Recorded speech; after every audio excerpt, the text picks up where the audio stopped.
बाबा जी, मुझे एक बात तो बताएं, मुझे पहले कारोबार बनाना चाहिए या घर बनाना चाहिए? क्योंकि ना मैंने बहुत से लोगों को सुना है और पढ़ा है कि आपको अपने कारोबार पे फोकस करना चाहिए, चाहे आप खुद किराए के घर में रह रहे हो।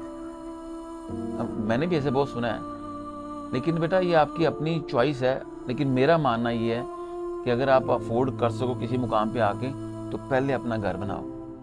क्योंकि घर एक छोटी सी जन्नत होती है दुनिया के अंदर इंसान के लिए, और फैमिली के सुकून का जरिया होती है। अगर आपकी फैमिली सुकून में नहीं है, तो आपने कारोबार पे क्या ध्यान देना है? ये मेरा मानना है। लोग कहते हैं जी कारोबार बनाओ फिर घर बनते रहेंगे, लेकिन मैं नहीं मानता इस चीज़ को। मैं कहता हूँ कि घर ज़रूर बनाओ पहले, ताकि आपकी फैमिली भी सुकून में हो। जब फैमिली सुकून में होगी, आप सुकून में होगे, तो फिर आप कारोबार को आसमानों तक भी ले जाओगे। और वैसे भी मैं मानता हूँ कि कारोबार जो है ना, पैसे से स्टार्ट होता है, पैसे से चलता नहीं है। चलता आपके साथ है।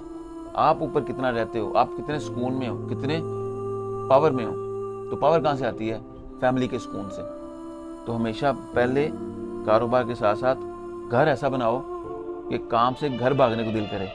और ऑफिस स्पेस, चाहे जॉब करते हो चाहे कारोबार करते हो, वो ऐसी बनाओ कि घर से ऑफिस भागने को दिल करे। घर पहले, छोटी सी जन्नत अपनी फैमिली के लिए ज़रूर बनानी है। ठीक है। जी बाबा जी।